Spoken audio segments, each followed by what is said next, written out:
मैं Ajay Kumar Nanda, lecturer chemistry, senior secondary school Dhaneta, district Hamirpur, आप सभी का ऑनलाइन क्लास में स्वागत करता हूं।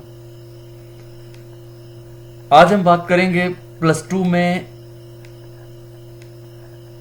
प्रॉपर्टीज ऑफ कोलाइडल सॉल्यूशंस की। प्यारे बच्चों, पिछले वीडियो लेसन में हमने देखा कोलाइडल सॉल्यूशंस क्या होते हैं, कोलाइडल सॉल्यूशंस कैसे बनाए जाते हैं, हाउ टू प्रिपेयर देम, उनको प्योरीफाई किस तरह से किया जाता है, and some properties of colloidal solutions हमने पिछले लेक्चर्स में पढ़ी। जैसे हमने पढ़ा टिंडल इफेक्ट,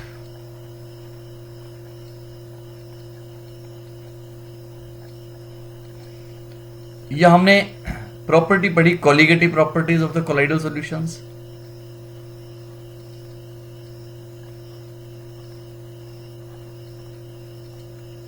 आज के इस वीडियो लेक्चर में हम दो बड़ी इंपॉर्टेंट प्रॉपर्टीज की बात करेंगे। They are Brownian movement and electrical properties of the colloidal solutions. अगर आप लोगों ने इससे पिछले वीडियोस नहीं पढ़े हैं, नहीं देख पाए हैं, तो उन्हें आप पहले देख लें, उससे आपको ये लेक्चर ज्यादा इजीली समझ में आएगा, ज्यादा अच्छे से समझ में आएगा। तो चलिए बात करते हैं प्रॉपर्टीज ऑफ कोलाइडल सॉल्यूशन में ब्राउनियन मूवमेंट की। ब्राउनियन मूवमेंट क्या होता है? In the year 1828, Robert Brown observed that pollen grains water में they possess a zigzag motion, a random motion. This zigzag motion of the pollen grains in water was called Brownian movement. Zigzag motion of pollen grains in water is called Brownian movement. This particle moves to this position, then it moves to this position, then to this position, a zigzag motion. This is called Brownian movement. Later on it was observed that all colloidal particles show zigzag motion, that all colloidal particles show Brownian movement. It was observed that in the plasma of cells there is also this random motion. So what is the cause of Brownian movement? अभी Brownian movement होता क्यों है? It is due to unequal bombardment of dispersion medium on dispersed phase particles. Dispersion medium के particles dispersed phase particles के ऊपर unbalanced forces लगाते हैं, and these unbalanced forces make them to move in all directions randomly, and this is the cause of Brownian movement. इस वजह से Brownian movement होता है। अब ब्राउनियन मूवमेंट ट्रू सॉल्यूशन में क्यों नहीं होता? Because the solution is homogeneous. True solution में concentration throughout solution same होती है. As a result, this bombardment is uniform, and therefore they do not show Brownian movement.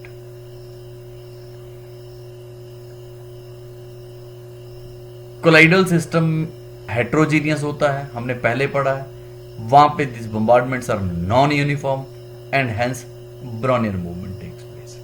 So Brownian movement is the random motion of colloidal solutions. आप लोगों ने कई बार देखा होगा, हम लोग जब किसी डार्क रूम में बैठे हों और एक विंडो साइड से लाइट पड़ती है, तो पाथ ऑफ लाइट हमें दिखता है, बीच में कुछ पार्टिकल्स वाइब्रेट करते हुए दिखते हैं, कुछ random motion of the particles दिखता है। This random motion of the particles is called Brownian movement. This random motion of particles which we observe through a window, through the light coming from a window in a dark room, this is called Brownian movement. अब इस Brownian movement की advantages क्या है, इसका फायदा क्या होता है?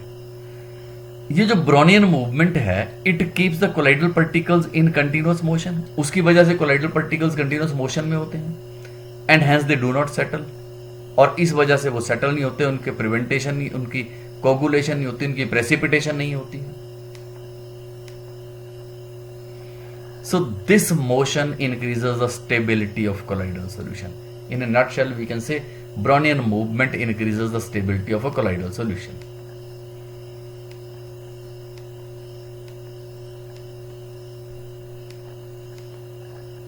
Now let us come to the electrical properties. Electrical properties. Colloidal solution contains two phases. One is a dispersed phase and other is a dispersion medium. The dispersed phase particles, they carry an electric charge. They are always charged. Dispersed phase particles are charged. और एक particular solution में सारे dispersed phase particles पर एक जैसा ही charge होगा. Either they are all positively charged और they are all negatively charged. They all carry same charge in a given particular solution. जब एक पार्टिकल के पास पॉजिटिव चार्ज है, दूसरे के पास भी पॉजिटिव चार्ज है, सो दे रिपेल ईच अदर. और जब वो एक दूसरे को रिपेल करेंगे तो एक दूसरे के पास नहीं आएंगे, and hence they do not precipitate.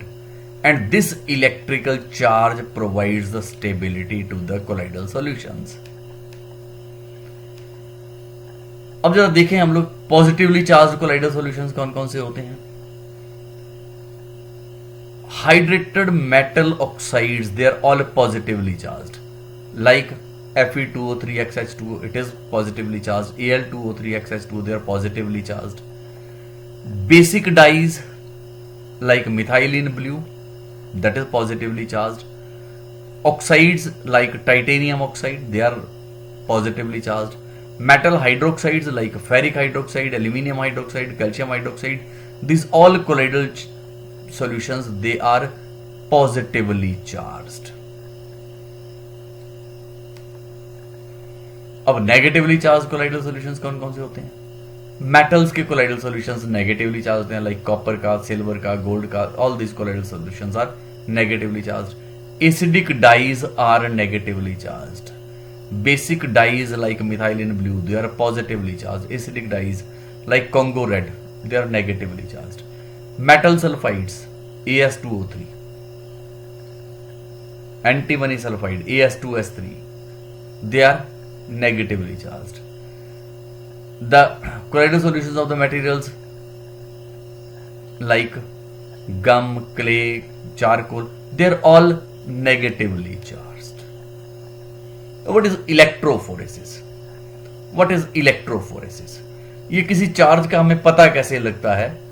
It is obtained from the electrophoresis. When an electric field is applied to colloidal particles, जब कोलाइडल पार्टिकल्स पे आप इलेक्ट्रिक फील्ड अप्लाई करें तो they move towards oppositely charged electrode. वो एक electrode की तरफ को मूव करेंगे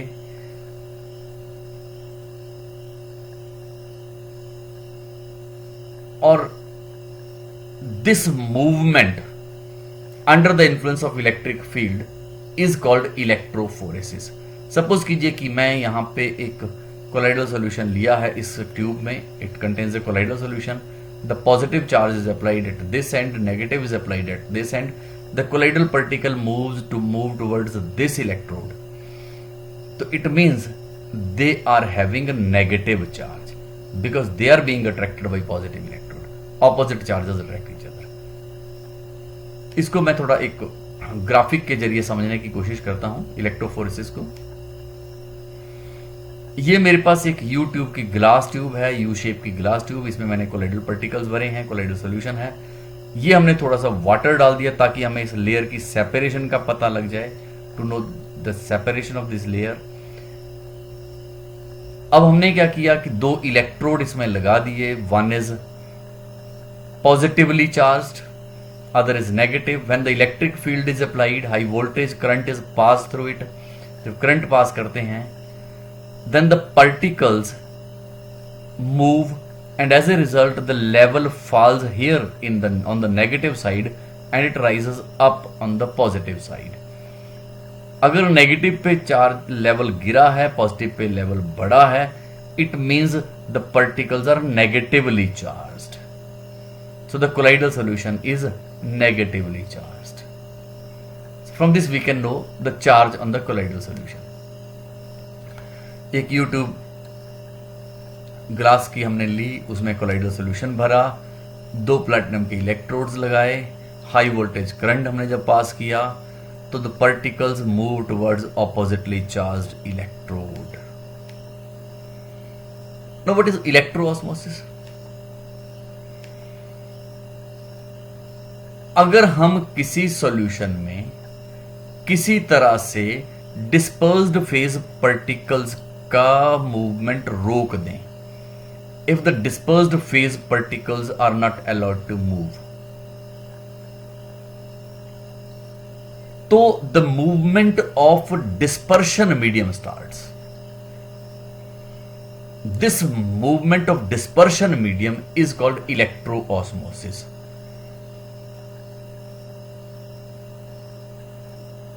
I repeat my statement. मेरे पास ये एक U ट्यूब है और इस U शेप्ड ट्यूब में कोलाइडल सॉल्यूशन मैंने भरा है। If it is the positively charged electrode, if it is the negatively charged electrode, अगर डिस्पर्स्ड फेज पार्टिकल्स मूव करते हैं इलेक्ट्रिक करंट अप्लाई करने पे on this side, it means dispersed phase particles are negatively charged. Now suppose these dispersed phase particles are not allowed to move. उनका movement रोक दिया गया। In that case, when dispersed phase particles are not allowed to move, in that case dispersion medium particles start moving. तब dispersion medium के particles move करते हैं और dispersion medium के जो particles हैं they move in a direction opposite to the direction in which dispersed phase particles would have moved if they were allowed. Dispersion medium के particles उस direction में मूव करेंगे जिस डायरेक्शन में जो उल्टी डायरेक्शन होगी डिस्पर्स्ड फेज से, अगर वो डिस्पर्स फेज को अलाउ किया जाता मूव करना। जैसे अगर disperse phase towards negative move करते तो डिस्पर्शन मीडियम के particles towards positive electrode move करेंगे। This is called electroosmosis. The movement of colloidal particles is prevented by appropriate methods. जब it is moved, when it is prevented, then dispersion medium starts migrating under the influence of applied electric field. This is called electroosmosis. The movement of dispersion medium under the influence of electric field when dispersed phase particles are not allowed to move is called electroosmosis. Dispersion medium का movement. पर ये तब होगा when dispersed phase particles are not allowed to move. And second thing, इनकी direction वो direction होगी जो direction dispersed phase particles की होती उससे opposite to the direction of dispersed phase particles. अब इलेक्ट्रोफोरेसिस की सबसे बड़ी एप्लीकेशन ये है कि we can know the charge, sign of charge. किसी भी कोलाइडल सॉल्यूशन पे कौन सा चार्ज है, अगर वो पॉजिटिव की तरफ मूव करें means they are negatively charge, if they are moving towards negative electrode then they are positively charged. उनका रेट ऑफ माइग्रेशन, अब रेट ऑफ माइग्रेशन भी हम इलेक्ट्रोफोर्सेस से माप सकते हैं। डिफरेंट कोलाइडल पार्टिकल्स का रेट ऑफ माइग्रेशन अलग अलग होगा and this way we can separate a mixture. अगर मेरे पास कोलाइडल सॉल्यूशंस का एक मिक्सचर है तो उस मिक्सचर में से हम लोग उनको डिस्पर्स फेज पार्टिकल्स को अलग अलग कर सकते हैं बिकॉज सबका रेट ऑफ मूवमेंट अलग अलग होगा। They have different speeds of movement, they have different rates of movement and by this way we can separate a mixture of colloidal solutions. अब मैंने कहा कोलाइडल सॉल्यूशंस पे चार्ज होता है, they are always charged. No, why they are charged? उन पे charge होता क्या है? इसके लिए different theories have been put forward, बहुत सी थ्योरीज दी गई। Electron capture by salt particles during electro dispersion of metals. Metal के इलेक्ट्रो डिस्पर्शन में जो कोलाइडल सॉल्यूशन के पार्टिकल्स हैं दे कैप्चर इलेक्ट्रॉन्स और उन फ्री इलेक्ट्रॉन्स की वजह से दे एक्वायर चार्ज। या जब कोलाइडल पार्टिकल्स आपस में रब करते हैं, डिस्पर्स फेज डिस्पर्शन मीडियम की म्यूचुअल रबिंग होती है, उस रबिंग से the frictional charge is acquired, frictional charge उन पे आ जाता है। It was another theory, third theory was given, the preferential adsorption of ions from solution and formation of electrical double layer.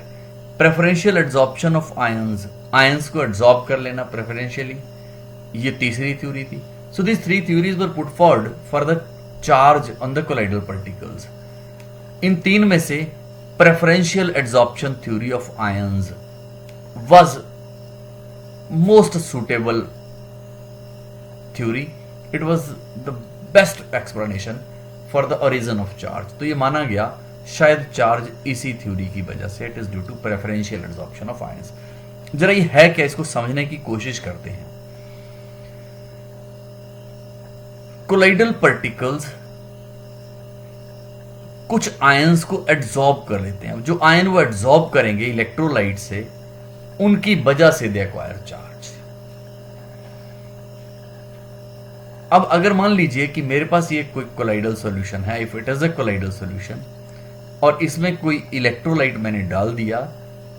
अब ये इलेक्ट्रोलाइट के पास दो तरह के, सपोज कीजिए the electrolyte added is NaCl।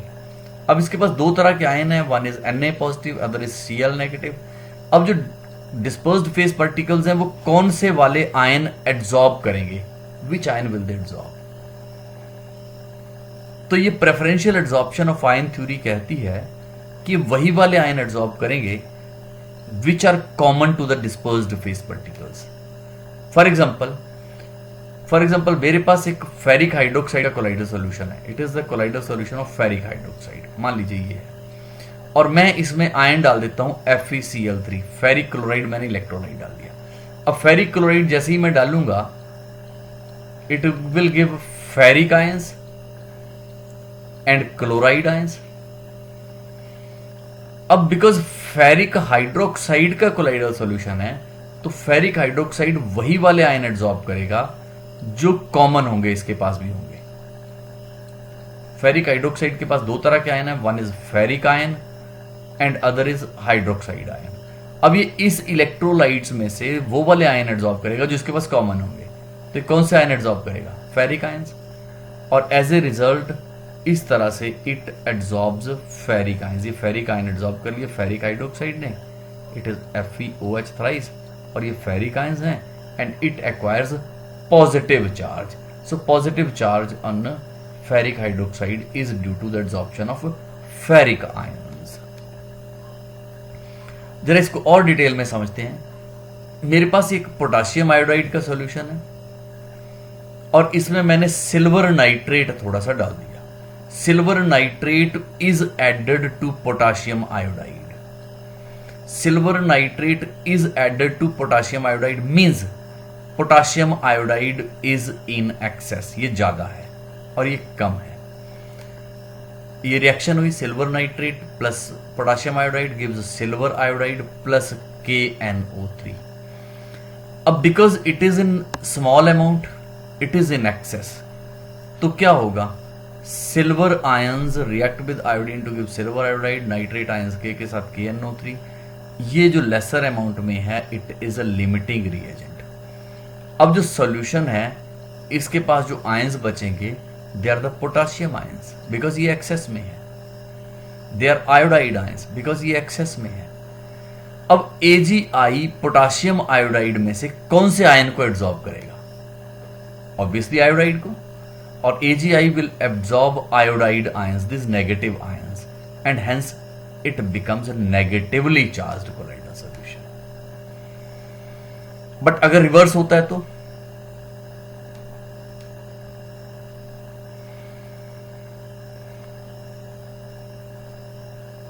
अच्छा, अब क्या हुआ कि इस पे नेगेटिव चार्ज आ गया, कोलाइडल सॉल्यूशन पे नेगेटिव चार्ज आया due to the absorption of iodide ions. अब ये क्या करेंगे, डिस्पर्शन मीडियम, ये पोटाशियम आयोडाइड डिस्पर्शन मीडियम, इसमें से जो पॉजिटिव आयंस हैं अब ये उन पॉजिटिव आयंस को भी अट्रैक्ट करेगा। It will attract the positive ions because ये जो नेगेटिव है ये पॉजिटिव आयंस को भी अट्रैक्ट करेगा और एक सेकंड लेयर इज फॉर्म्ड और एक सेकंड लेयर बन जाएगी। ये फर्स्ट लेयर है, ये तो फर्स्ट लेयर फिक्स लेयर है। AgI पे आयोडाइड आयंस का एड्सॉर्प्शन हुआ, it is the fixed layer, first layer is the fixed layer. और ये जो दूसरे वाली एयर है, दूसरे वाली जो लेयर है that is called diffuse layer, they can move, they can move. I repeat, क्या हुआ कि पोटाशियम आयोडाइड जब हमने डाला इट वॉज इन एक्सेस, तो पोटाशियम आयोडाइड ने दो तरह के आयन दिए, one was potassium ion, other was iodide ions. अब AgI के सरफेस पर प्रेफरेंशियल एड्सॉर्प्शन थ्योरी कहती है कि वो वाले आयन एड्सॉर्ब होंगे विच आर कॉमन। अब AgI के पास या Ag आयन एड्सॉर्ब होंगे या आयोडाइड, तो यहाँ Ag तो है नहीं, आयोडाइड आयन का एड्सॉर्प्शन हुआ। जब आयोडाइड आयन का एड्सॉर्प्शन हुआ तो इट एक्वायर्स नेगेटिव चार्ज। अब इसके पास नेगेटिव चार्ज आ गया। सॉल्यूशन में पॉजिटिव आयंस भी हैं, तो जो पॉजिटिव आयंस हैं वो एक और लेयर बाहर बना लेते हैं, और ये जो बाहर वाली लेयर होती है that is mobile, that can move, that is called diffuse layer. और जो अंदर वाली आयन है लेयर है that is called fixed layer.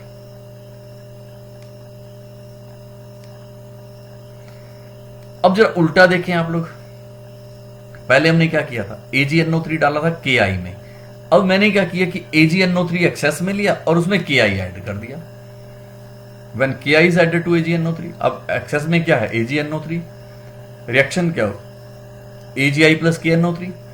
अब एक्सेस में क्या चीज है AgNO3 इज इन एक्सेस। अब जब AgNO3 एक्सेस में है, KI कम था, ये तो यूज हो गया, इट इज लिमिटिंग रिएजेंट। अब जो हमारे पास आयंस बचे दे आर Ag पॉजिटिव और NO3 नेगेटिव। अब AgI इनमें से कौन सा आयन एड्सॉर्ब करेगा, ऑब्वियसली Ag पॉजिटिव। तो this colloidal solution will acquire positive charge, so here the first layer is due to Ag positive ions. और अब इसके ऊपर जो सेकेंड लेयर बनेगी that is due to nitrate ions. और ये जो फर्स्ट लेयर है it is called fixed layer, second layer is called diffused layer. This we have studied. अब ये हेल्महोल्ट्ज इलेक्ट्रिकल डबल लेयर क्या है, ये जो डबल लेयर बनी it is called Helmholtz electrical double layer. The combination of two layers of opposite charges around colloidal particle is called Helmholtz electrical double layer. दो layers का combination colloidal particles के बाहर it is called Helmholtz electrical double layer. Helmholtz electrical double layer is the combination of two layers oppositely charged two layers. One is negative, other is positive. One is positive, then other is a negative. There is another important term which we call zeta potential. What is zeta potential? अब जब ये दो layers हैं तो there is a potential difference. There is a potential difference between these layers. Two oppositely charged layers have a potential difference, and this potential difference is called electrokinetic potential or zeta potential. The potential difference between the fixed layer and diffused layer of opposite charges is called electrokinetic potential or zeta potential. So in a nutshell, I can say that colloidal particles are always charged, and it is due to this charge that they are stable. Thank you very much.